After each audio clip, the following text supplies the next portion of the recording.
সবগুলো দেশ দেখবেন যে কেন সিঙ্গাপুরের মাত্র 10%, বিকজ ওদের সাথে trade deficit is very less. চায়নার সাথে ইজ আই থিঙ্ক 32%, তাদের difference is 65% or something. So ওইগুলো কিন্তু একেবারে ম্যাথমেটিক্যালি করা, নট দ্যাট কাউকে একটা টার্গেট করলো, কাউকে বেশি কমালো, কাউকে বেশি কম কমালো, দিস নট লাইক দ্যাট। এখানে the government has to intervene, a policy has to be introduce, যাতে আমাদের গার্মেন্টস ইন্ডাস্ট্রি গুলো মোর এফিসিয়েন্ট হয়, আমরা মোর সাশ্রয়ী ভাবে আমরা পণ্যগুলো তৈরি করতে পারবো। বিকজ একটা বিপুল এটার উপর নির্ভর করে আছে garments. It's not only the owners, but মানে hundreds and millions of employers and their families survive on this industry. আমাদের কি করণীয় এটা আমাদের শনাক্ত করতে হবে, এবং কিভাবে এই ডেফিসিটটা আমরা কমাতে পারি, আমাদের শুল্কটা কমাতে পারি, এইভাবে উদ্যোগ নিতে হবে। এবং তারপরে ডিপ্লোমেসি করে আমরা যদি ডক্টর ইউনূসের মার্কিন যুক্তরাষ্ট্রে একটা অনেক গ্রহণযোগ্যতা আছে, ওনাকে অনেকেই পছন্দ করেন, ওনার এই পার্সোনালিটি ক্যারিশমা দেখে আমরা যদি আর একটু সহনশীল পর্যায়ে নিয়ে আসতে পারি, তা আমরা সবাই সেক্ষেত্রে আমরা উপকৃত হব। আমি তখনও আশাবাদী ছিলাম যে এই, কারণ এটা ভারতের সাথে এটা প্রয়োজন আমাদের প্রধান উপদেষ্টার সাথে, because he is becoming the chairman of BIMSTEC and this initiative was mainly taken by India. So আসলে আমাদের আমি তো মনে করি যে ভারত সরকারও ভালোভাবে বুঝে বাংলাদেশের সাথে সুসম্পর্ক প্রয়োজন। আমাদের বাংলাদেশিরা ভারতে গেলে তাদের হসপিটাল গুলোতে আমরা চিকিৎসা করি, তাদের আয় হয়।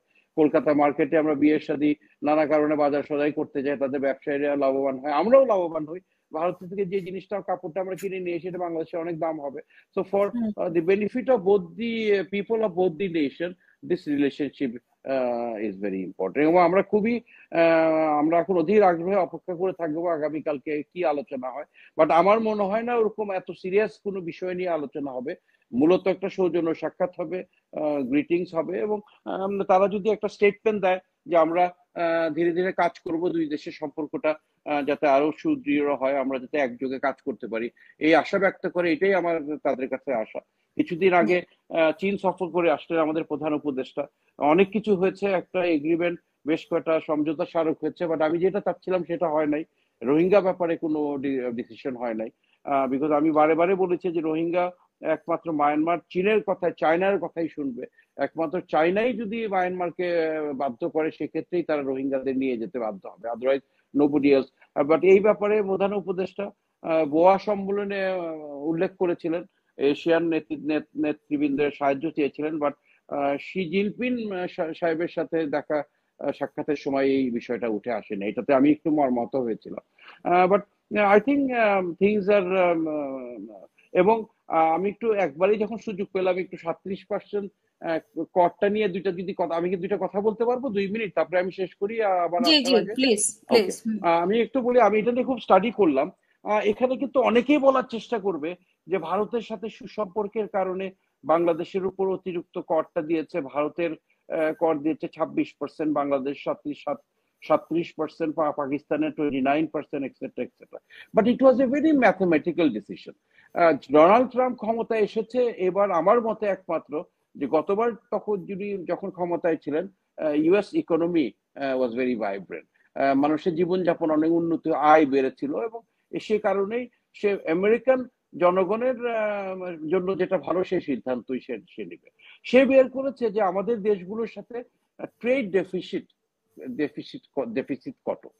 বাংলাদেশের সাথে বাংলাদেশের আমরা $8 বিলিয়ন রপ্তানি করেছি 24 সালে, ইউএসএ থেকে আমরা নিয়েছি $2 মিলিয়ন, তার মানে 75% ডেফিসিট, এবং ওইটা হাফ অফ 75 ইজ 37। সো আপনি সবগুলো দেশ দেখবেন যে কেন সিঙ্গাপুরের মাত্র 10%, বিকজ ওদের সাথে trade deficit is very less.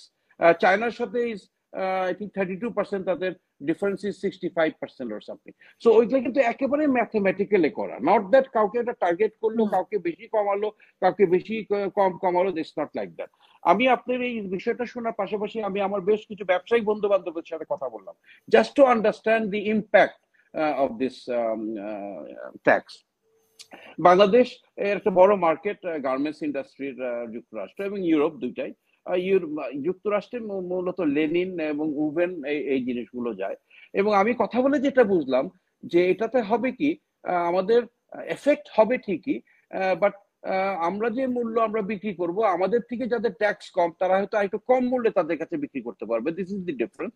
But এই ট্যাক্সটা কিন্তু যে বায়ারটা আমাদের কাছ থেকে কিনে নিয়ে যাবে, ওই ট্যাক্সটা ওই ওই ওই রিটেল করার সময় ওইটার সাথে যোগ দিয়ে তারা ক্রেতাদের কাছে বিক্রি করবে। তার মানে হচ্ছে আমেরিকান নাগরিকরা যখন জিনিসটা কিনবে তখন তারা বেশি মূল্যে কিনবে, যেহেতু বেশি মূল্যে এটা আমদানি করা হয়েছে। এবং এই ট্যাক্সটা বাড়ানোর কারণে ইট ইজ নট দ্যাট মার্কিন যুক্তরাষ্ট্র তারা গার্মেন্টস করা মানে তৈরি করবে, ফ্যাক্টরি করবে, ইট ইজ নট দ্যাট। তারা আমাদের কাছ থেকেই নিতে হবে। আমাদের থেকে শুধু অ্যাডভান্টেজ পাবে কারা, যাদের ট্যাক্সটা আমাদের থেকে একটু কম, তার মূল্য তারা কম রাখতে পারবে। এবং আমাদের এখানে কি করতে হবে, we have to reduce this gap. We have to increase the import from USA. US থেকে আমরা গম আনি, ভুট্টা আনি, আমরা সয়াবিন আনি, স্টিল আনি, আয়রন আনি। তো আমরা এটা বাড়িয়ে দিতে পারি, এই ডিফারেন্সটা যাতে আমরা কমাতে পারি। এবং বাড়িয়ে দিলে তখন দেখা যাবে ইন্টারেস্টও আমাদের কমে যাবে। এবং আরেকটা জিনিস করতে হবে যে আমাদের গার্মেন্টস ইন্ডাস্ট্রি গুলোকে মোর এফিসিয়েন্ট হতে হবে, আমাদের খরচ আরো কমাতে হবে, so that more efficiently we can produce. ওরা কিন্তু এখন একটা দ্বিধার মধ্যে আছে, বিকজ এই আন্দোলনের পরে এখন সবাই আন্দোলন করে। আপনি ঢাকা শহরে বের হলে দেখবেন 10-12 জন রাস্তায় বসে আছে, তারা দাবি করছে এই বাড়াতে হবে, বেতন বাড়াতে হবে, এই বাড়াতে হবে। অনেক কিছু যৌক্তিক, অনেক কিছু অযৌক্তিক, এবং অনেক অযৌক্তিক দাবিকেও এই ব্যবসায়ীদের মেনে নিতে হচ্ছে। তো এখানে the government has to intervene, a policy has to be introduce, যাতে আমাদের গার্মেন্টস ইন্ডাস্ট্রি গুলো মোর এফিসিয়েন্ট হয়, আমরা মোর সাশ্রয়ী ভাবে আমরা পণ্যগুলো তৈরি করতে পারবো। বিকজ একটা বিপুল এটার উপর নির্ভর করে আছে garments. It's not only the owners, but মানে hundreds and millions of employers and their families survive on this industry. এবং এই যে আমাদের প্রেস সচিব যে বক্তব্য দিল, আমরা আলোচনার মাধ্যমে এটা সহনীয় পর্যায়ে আনবো, fine, but we cannot declare a war, trade war against USA. We don't have that power.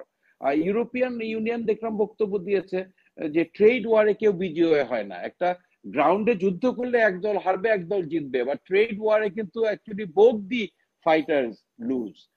So এখানে আমাদের সহনশীল রেখে ডিপ্লোমেসির মাধ্যমে, আমাদের আন্ডারস্ট্যান্ডিং এর মাধ্যমে আমাদের কি করণীয় এটা আমাদের শনাক্ত করতে হবে, এবং কিভাবে এই ডেফিসিটটা আমরা কমাতে পারি, আমাদের শুল্কটা কমাতে পারি, এইভাবে উদ্যোগ নিতে হবে।